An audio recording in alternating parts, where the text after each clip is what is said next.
Okay, Pete, why don't you start? Thank you very much. Great. And thanks for everyone coming along. And I've got some slides up on the screen. They are mostly for guiding me along. You are welcome to read them, but they're just talking points, and I don't know if they're even worth saving. In any event, we're going to be talking about driving and judging consensus today. For those of you who haven't read 7282, please do at some point. It's one of the prouder documents that I've done in the IETF. In any event, we'll be talking about those points. There's more discussion of it in there, and we'll obviously have time for Q&A at the end. So what are the overall objectives of the IETF as far as I'm concerned, and how does that play into why we do consensus building? I think the IETF as core is there to have interoperable specs. That is, I think that the IETF is there so that we can get together and agree how we're going to implement things collectively for the good of the internet and make that happen. Because of that, and because of the open nature of the IETF, that anybody can join at any time, coming up with a decision-making process to get the best engineering decisions out of a malleable, changeable, and open group of people is actually pretty tricky. And so I want to go over sort of how we run through making those decisions and how, in particular, chairs are supposed to be interacting with that.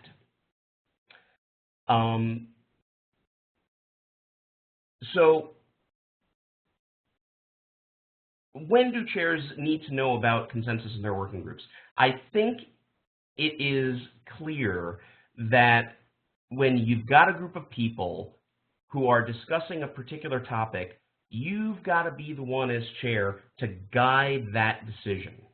You've got to move it in a direction where people are actually going to come to a conclusion and get some agreement. One of the things that we've run into over the years is that you've got a group that's just whipping back and forth. You don't know what the answer is, and chairs tend to get kind of lost in how do I get people to move in a particular direction. And voting seems like a really easy way to accomplish that. You stop the proceedings, you say, okay, how many people want to go this way? How many people want to go that way? If there are more people who want to go A than B, go with A. And the problem with that is that you get into issues like ballot stuffing. You get into issues like people just saying, I want this for a reason they haven't stated and might not be a good engineering solution. So the point of 7282 is to say, look, the reason we do consensus is because we want to have the conversation continue until we're all pretty much agreed on what the right engineering solution is, and not worry about numbers of people. We want the right answer.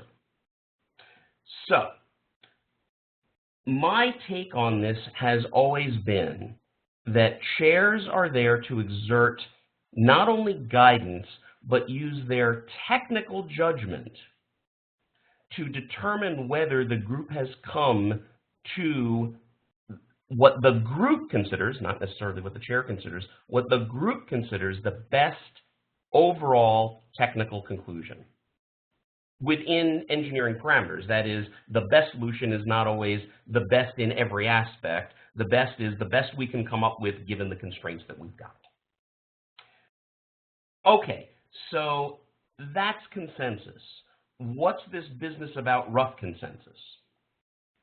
The fact of the matter is it is an engineering endeavor. It is the case that we're going to end up with compromises along the way. We're going to end up with not the best solution in many places. And therefore, we can't come up with everybody agreeing on every single point. And so what we have to do is make sure that the group is coming to a conclusion that roughly across the group mirrors the consensus. There's a line in, I think, 2418 about 51% is not rough, but 99% is more than rough. I actually disagree with that notion at some level, and there's a discussion of this in 7282, because that to me sounds like, well, it's just approximate voting, and I don't think that's what rough consensus really is about. To me, rough consensus is that on the whole, the group has come to this conclusion for engineering, good engineering purposes. And so you could get a room where 99% all agreed to something in some count heads kind of way. But if you drill down into the engineering questions, you find that some vast majority of them are just there sticking their hands up in the air for no engineering reason whatsoever. And I think a good chair who is judging rough consensus can say, those are all one not so good opinion. Those are all a bunch of people who have not thought about the engineering issue, have not considered it, and therefore that doesn't count as much as the rest of the folks who have considered this and come up with a good engineering reason to be raising their hands. So, what kinds of questions should you be asking in a working group to find out if there's consensus? First thing I would say is, as a working group chair, you should be verifying your understanding of the consensus all along. Do not wait for the end of the discussion, or particularly in face-to-face meetings, do not wait until the minute before the meeting is about to end to say, what's the consensus of the room? My feeling is, at every point there is a discussion that is of any consequence, you as chair should be saying to the room, okay, my understanding of the consensus now is that we're going toward X.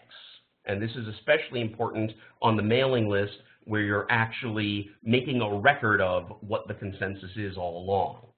And actually, just to go off on a tangent for a bit, part of the reason that we use the mailing list as our theoretical base of where we make decisions is because the mailing list is where we make the record of what the consensus is. And if at no point is the chair following the discussion sort of piping in with a, here's the consensus, there's no record, and so you don't know what the consensus was at any given point. And people can't discuss, oh, wait, I think you got the consensus wrong.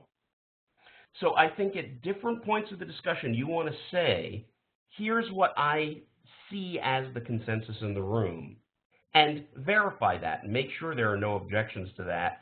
And if there are objections, sort of bring them back to center and either say, okay, I hear that objection, but that objection's been answered, or, hey, that objection really is outstanding, we need to discuss this more, and I don't think there's consensus on this point. We tend to use hums in a very weird way sometimes.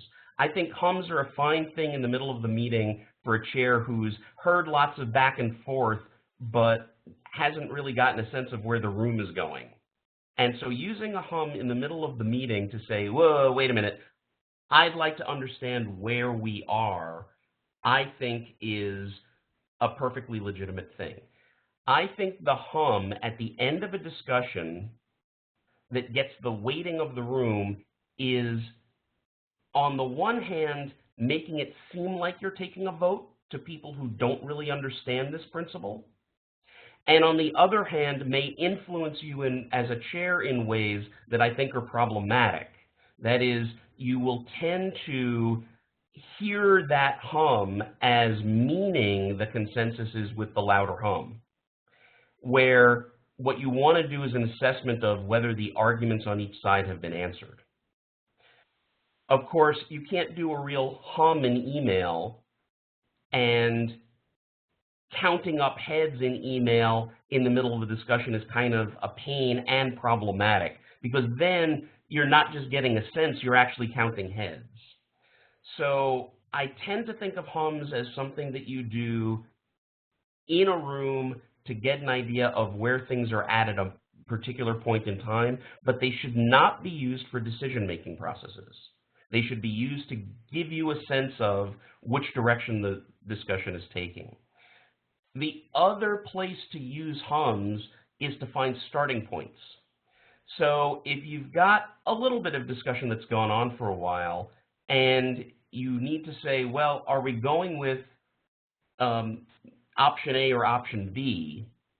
Doing a hum for option A and option B and hearing, oh, a lot more people are interested in option A, gives you the opportunity to say, hey, with option A, let's go through option A and see if we could all live with it. And look for the objections and look to figure out whether there are any showstoppers. And use that as a jumping off point. And you may discover within 5 minutes that option A has some horrible things going on for it as the discussion goes on, as the people who were in favor of option B come up and say, wait a minute, the reason I went for option B is because I think option A has XYZ that is just broken. But that gives you a starting point. It gives you a place to say, well, it looks like more people are leaning toward A. Let's see if there's any problems with it. I also think in judging consensus and driving consensus that it's more important to ask for showstoppers than it is to ask for agreement to things. That is, you want objections to come out and make sure that you hear those. You want to ask for agreement to make sure that there's a solid base of folks who agree that something is the right way to go, but most of your discussion should be focused on, is this right? Are there objections to it? Are there problems with it? Finally, I really encourage you to avoid things that look in any way like voting. Remember, we've got an open organization, so at any given time, people come and go, and it's impossible, because of the structure of the IETF, to figure out whether someone's won the vote, because who knows who's in the room at any time. You want to base this on issues, on the technical issues in a document, not the number of people who care about it. And by the way, do feel free to jump in and yelp at any time to interrupt me. I'm not shy about that. I'll keep going forever. So, do all of the issues need to be addressed? One of the things that comes up in 7282 is, well, you've got this person or 5 people who say, absolutely not, this is completely broken because X, Y, Z. Please, we can't go forward with this proposal. You want to, as chair, drive issues to closure as much as you can. Make sure that all of the issues are heard and make sure that all of the issues are answered. And if you can come to people saying, well, okay, I guess that's livable, you have more than rough consensus. That's full consensus. You've gotten everybody to more or less agree, or agree with some concerns, or whatever you want to call that. What I consider being in the rough is when you've got an issue where a person is absolutely convinced this is a showstopper, the whole world will come to an end, and you as chair say, look, I hear it, but I've heard the discussion of the other folks. This is an engineering trade-off, and I think, and this is where your technical judgment comes in, this is answered and taken into consideration by the group as a whole, and we've really understood and dealt with that issue. We haven't necessarily solved the problem. We've considered that as an engineering trade-off, this is one worth taking. And that's the point where your judgment comes in, and I think it's the one that people consider most dangerous because it's the one where you as a leader, and this is true in the IASG or on the IAB on appeal, but you as a chair in leading that group are inserting your technical judgment into the discussion. And you are making the call that, yep, they've considered this reasonably. The flip side of it is if one or two people say this is a showstopper and you don't think the working group has really considered it, you can, as chair, say, I don't think this working group has really thought about this and come to consensus that this is a good engineering trade-off. And the danger there is you are inserting technical judgment and the working group can push back. But that's why we have appeals mechanisms, so that someone can say, look, Pete said that he thinks that this was really taken under consideration, but I think he's wrong. He got what the working group took into consideration wrong. They really didn't, and we need to up-level this. So we've got layers of protection against an individual or a couple of people inserting their technical judgment without any backup to say, have they really made the right technical judgment? So, how do you know consensus when you see it? Counting people is probably the wrong way. What you want to do is count people to start or get a sense, then weigh those opinions, listen to the concerns, and by the time you need to ask the question, which way is this working group going? My contention is you should probably already know the answer, and it's better to state your opinion of where the consensus is rather than ask for a hum to convince the rest of the room that your opinion is valid. You'd want to say, I think it's this way, and go on from there. So, if I can switch slides. Making consensus happen. Like I said, I think consensus needs to be driven quite often. You need to force folks to flesh out an issue, to really beat up on it, and make sure that all of the considerations, all of the technical considerations have been put to the side and you say, yep, that one's been answered.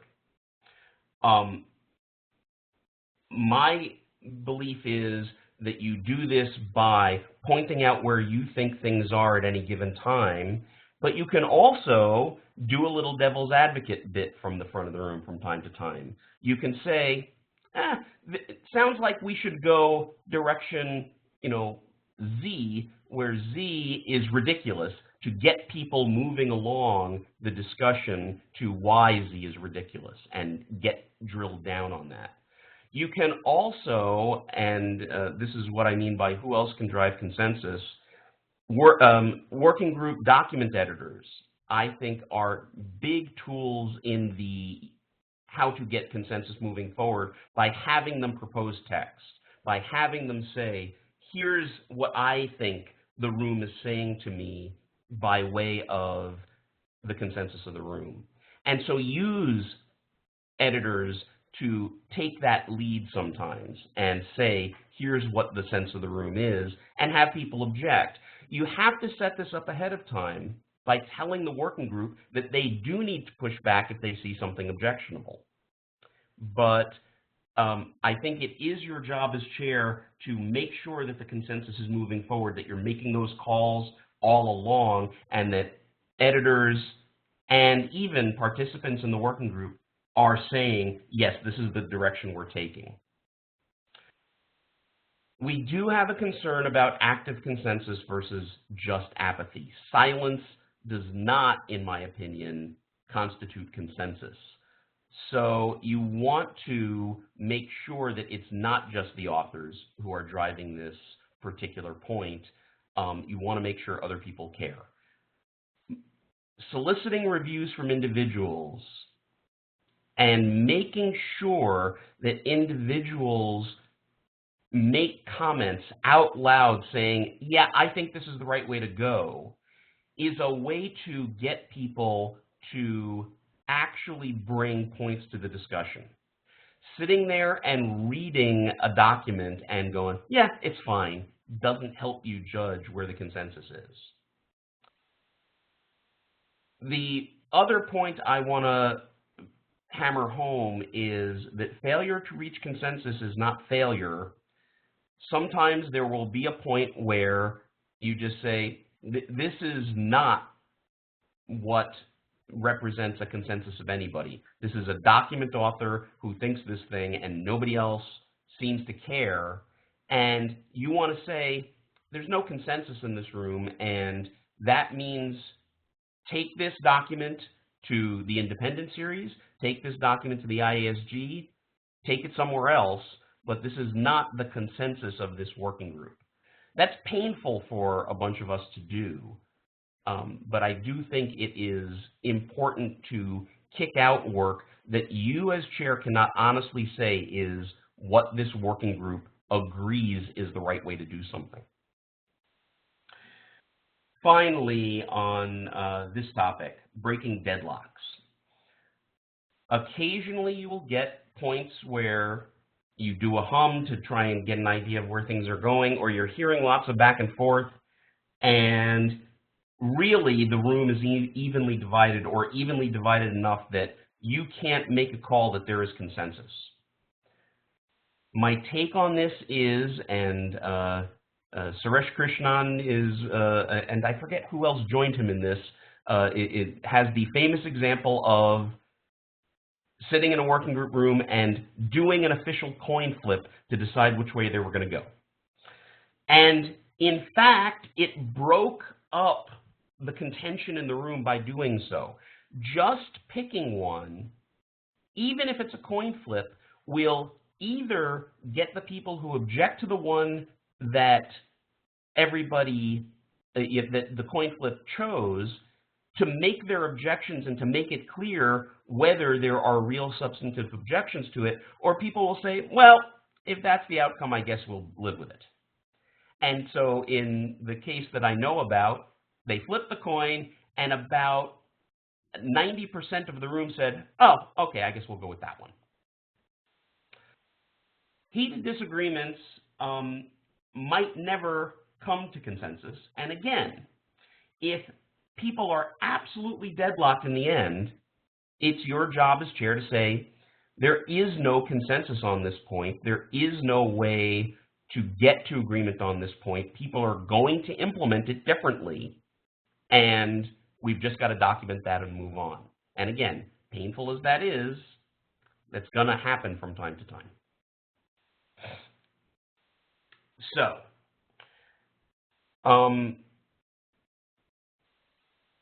the trickiest issue to me is manipulation and blocking of consensus. It's one of the ones that I think chairs bump their heads against and don't know what to do, but I think it's one of the things that having a rough consensus model is designed to get you out of. So, sometimes people will call up all of their friends or get assorted folks from different standards bodies or from their own company who have not been participating in the discussion to suddenly join the mailing list and pipe up with the, I think we should go with choice A. What do you do about that? And from my perspective, the right thing to do is challenge it publicly. That is to say, not call them out for vote stuffing, but to say, oh, I see a lot of people who say we should go with choice A, but we've seen several objections to choice A which say that we should go with choice B. Why do you think those objections have been answered? 99 times out of 100, if there's actual vote stuffing, that results in crickets, at which point you go back to the list and say, I have not heard anything that answered the objections that the people who were in favor of choice B wanted. We're going with choice B. That's the consensus of this room. That's the rough consensus of the room. And I think you can legitimately do that. The other thing you will see is the occasional stalwart who every time the topic comes up, gets up to the mic or posts something on the mailing list, screaming and yelling that this is the most horrible thing in the world, trying to break consensus. And I think what you need to do in that case You as chair have full control over, in the room, the mic, on the mailing list, and I think you need to, as a chair, say, look, this topic has been discussed. We hear that objection, and you, by the way, you have to acknowledge the person's objection. You have to make sure that it's clear on the record that it's been heard, and say, and for these reasons, we have considered it not something that is a showstopper. You have to put it out there and use those rough consensus mechanisms to push back against. The other tricky issue I find, and there are many current and former ADs who disagree with me on this one, so I will put it out there as such, is that chairs will sometimes be a proponent for a particular technology. My personal opinion when I was AD was that the ideal chair didn't give a crap about the outcome. They were technically astute enough to understand the issues, but didn't have any dog in the fight. And I think it's especially important that you need to step away in a big way if you happen to have a dog in the fight. And really, ideally, you should, if you can from the front of the room, if you happen to think that choice A is the better choice, push for choice B. Make sure that the room pushes back against you strongly. And when it comes down to it, recuse yourself from the discussion. Recusing yourself from the discussion is a tricky business. I see lots of people who recuse themselves of the discussion by simply getting up from the chair's table, going to the floor mic, and then returning to the chair's table. That's not recusal in any real useful way because it influences the discussion. As the leader of that discussion, you really need to appear to the room to be neutral in using your technical judgment. Obviously, if you think something is really important and not being addressed at a technical level, I think you should get shills. What do I mean by that? Find other people in the working group, find other people who can participate who aren't in the working group and say, look, there's this important technical point, I don't think it's being addressed, but I, as chair, can't be bringing it up as an objection and fight for it. Please get in the room and talk about this. And it sounds less transparent. Yeah, go ahead. Well, that doesn't sound very transparent. Well, I think it's not at some level, but I think that's okay so long as that person is coming in and making the technical argument. Go back to the ballot stuffing example, right? I'm fine with you going to your friends and bringing 100 of them into the room and saying, please support this position, so long as they're making a valid technical argument. I don't think that they're under any obligation, or you're under any obligation to say, hey, I brought these people into the discussion. You can, and I don't think anybody should be fazed by that. But I think it's legitimate to say this point of view needs to be argued for, and I alone can't argue for it at a good technical level. Hang on, the vote stuffing thing is wrong as well. That just means that the company who sends the most people, or the block of companies that send the most people to IETF will always get their way. That doesn't sound right either. No, because if those people are making good technical arguments in the opinion of the chair. Yeah, but the thing you weigh up are the number and the validity and the strength of the technical arguments, not the number of people who are making them, or That's the number right. of arguments, or even the number of arguments there are. Because there could be 1,000 arguments for doing something and a showstopper that says, actually, we can't. Exactly, and that's why when it comes to vote stuffing, you're looking for the showstopper, or you're looking for the key technical argument that makes this the way to do things. In the same way, if I go and find a shill, right, and shill is such a negative word, but I'm being a little facetious by using it, but if I as chair say, look, I think there's a showstopper here that the working group has not considered, but I can't be explaining that showstopper to these folks, because if I do it as chair, that will be seen as manipulation. Someone needs to come in and represent that point of view if it's valid, and explain the showstopper, and have the rest of the group. I'm not entirely clear I buy that. So, I mean, assuming that people respect the technical judgment of the chair, and they have good reason to have established themselves as a technical authority in this area, then objectively writing down or speaking the concern is a very valid thing to do. I agree. And so let me try and come up with the example where there's a subtle difference. I think you're absolutely right that a good technical chair, if the working group is going along and goes, yeah, we're all going to go with A, and there is just a blatant showstopper to A chair inserting, hey, there's a showstopper here, and tell me why this is not reasonable.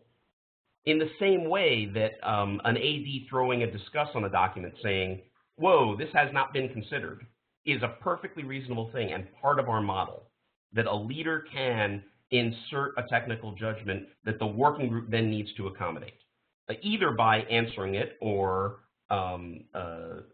taking it, well, I mean, they don't even need to do the judgment. They can state the technical facts. I mean, there's a difference between look, if you do A to the, if you send this packet, you send that packet, then look, the spec says this packet doesn't come back.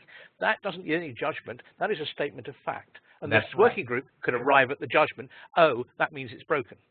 Right. Now, the issue is the working group can also arrive at the judgment of, oh, yeah, we know that, or, hey, we understand that is a problem, but in order to address that problem, there's a bunch of other things that we think are overriding, that we're just going to have to live with that piece of brokenness. And at that point, that technical leader, whether it's a chair, whether it's an AD, has to have the ability to say, okay, I think it's still a showstopper, but this is something that has been really taken under advisement by this group. They have made an engineering choice that this piece of brokenness must exist, and they've really considered it, and I now need to, as the judger of consensus, say the rough consensus is such that I'm in the rough. And the problem with being an ongoing loud proponent of a particular technical point where you don't have other support, where you can't bring someone else in to also make that argument, is that you will be seen as substituting your technical judgment for what is good technical judgment, as opposed to simply inserting a technical fact of the matter. So I think there's you're right insofar as you inserting a technical judgment, you saying these are the technical facts of the matter, I think is perfectly reasonable. I think there's a point at which you need to bring someone else in, because otherwise you will be seen as just being unreasonable and doing something for your own interest, not for the interest of the protocol. And it's a fine line. Why weren't they there anyway? If I can interject a second, I think the distinction here is that if someone, Stuart's point of just make a, pointing out a technical issue is fine, but if you end up in the case where a chair is doing strong arguing for one particular position, the more a person argues for a particular position, the harder it tends to be to hear other positions, and also the higher perception that they are attached to that position for a reason whether it's for technical reasons or not doesn't really matter. The point is that you start seeing a perception of attachment to that technical position. So it feels like the distinction that Pete is making is, if you just want to go in and say, here, I noticed this and we need to make sure that the working group talks about it, that's perfectly fine, and that's what I see, a lot of the chairs doing when it comes to a technical point. But if you're going to significantly engage or see that a significant technical discussion with someone really strongly arguing for the technical position needs to happen, then finding somebody else who can make those strong arguments, which could be because you've convinced them, but if you've convinced them, then you have a little bit of external surety that your position holds water, and because you're not the one as a chair doing the arguing, there's not the same perception that you have a sort of a personal interest in the outcome. And so I will say that there's the personal interest thing, and I think, at some level Stuart's right, that you need to be trusted as a leader and not be seen as having a personal interest, and that's sort of prerequisite to being a chair, and therefore bringing up a technical topic shouldn't be a problem. The other issue here, though, is that there's going to be a point at which you make a technical call, you end up arguing that point for long enough that people don't understand, especially if it's highly contentious, your ability to bifurcate and say, yes, and I've judged that such and so is the case. So the thing you've missed, Pete, is that there are two chairs. And so at no stage in this discussion have I heard you point out that the other chair's duty is to stop the first chair from doing this sort of thing. Well, yeah, I agree. There are, and we are now at a point where it is mostly two chairs, almost universally through the IETF. It's not universal. There are still single chair working groups, a couple. And I agree that having your co-chair insert themselves into the discussion is good. I think if you end up being a proponent for a particular issue, even if your co-chair is, quote unquote, judging the consensus for that particular issue, it can taint you for being seen as neutral, as a good arbiter in other issues. So I think it's simply a dangerous path to go down to be seen as a main proponent in the working group if you're going to be chairing it.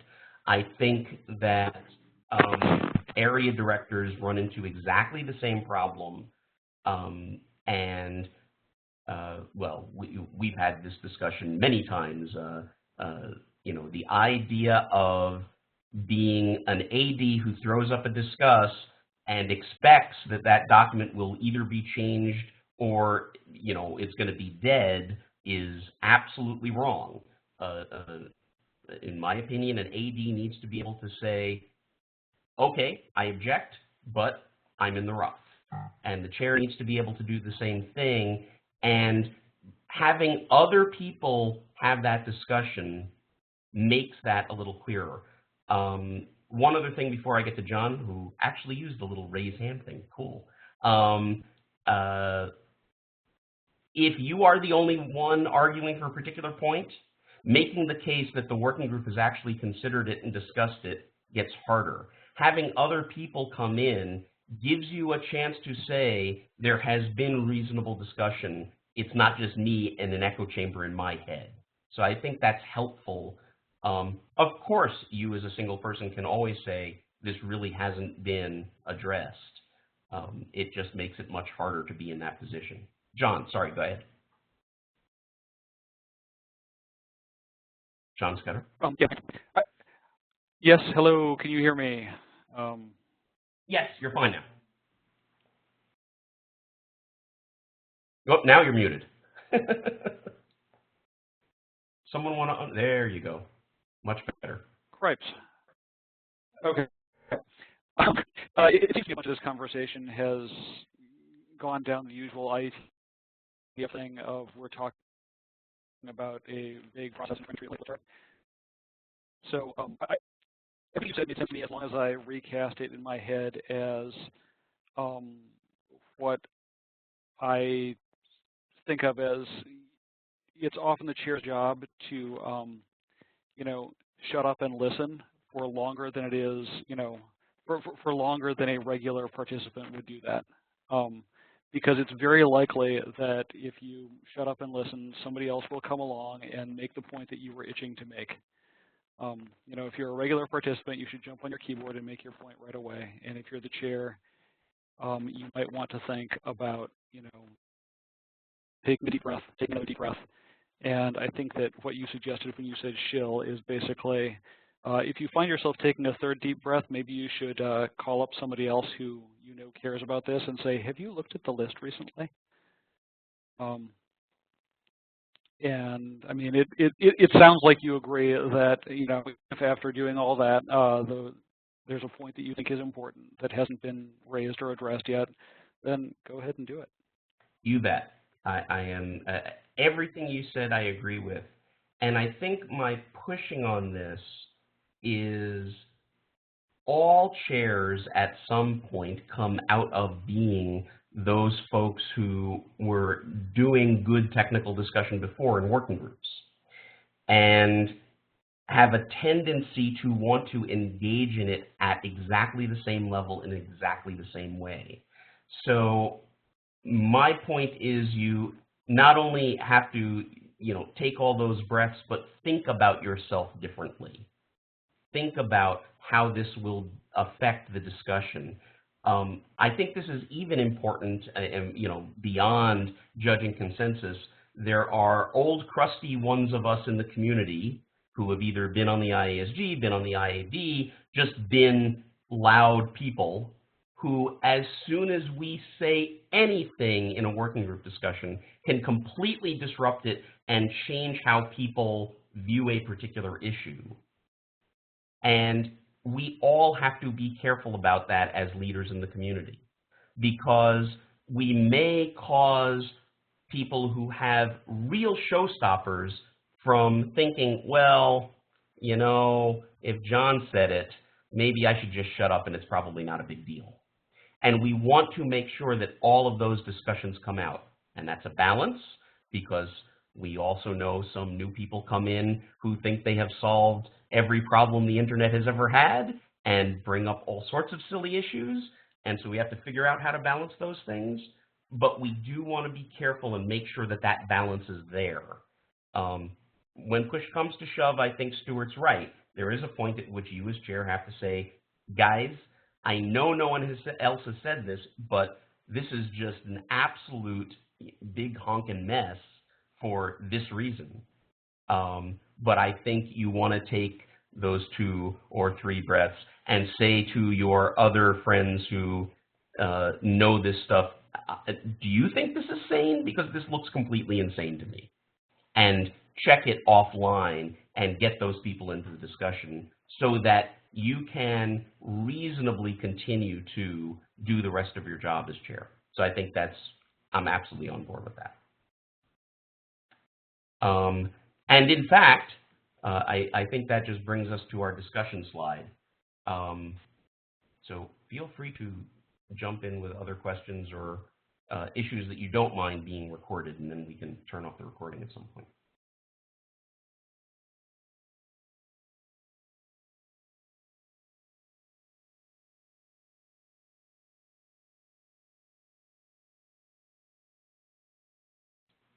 Nothing. I think that last bit, the how to deal with you disagree with the working group is one of the trickier bits. So I'm glad we had it, but. So the other tool that you have in the drawer, particularly in real meetings, is the AD being present. Yeah, and I agree, and the AD can sort of negotiate when things get hairy. One of the things that I think I'm reacting to is I have seen chairs who see a particular technical issue, there's a pretty even argument in the room. The chair has been pushing for one side of it. And then the chair themselves, not the co-chair, says, okay, we'll bring it to the list, but it sounds like we're going my way. And I've seen it on multiple occasions.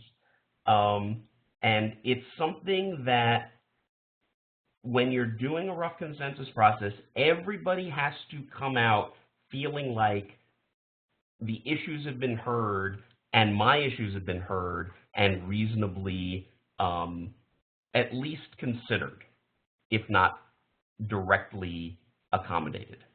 And if there's a sense from someone that you have pushed the discussion in a particular direction, that's probably not good. And yes, Jeff, I agree. The AD should be catching that and pushing back against it. We do get into situations where things chug along without notice, because we sort of expect that the conversation is about technical stuff, but I do think we need to be aware of the perception of it to other folks. I think that's a strength of a rough consensus model, is that it's all laid on the table and there aren't possibilities for that manipulation underneath, or at least they can be called out more clearly. Anything else? So, Aaliyah, shall we turn off the mic and see if there's any more discussion? Sure, 1 second. Let me turn off the recording. Thank you.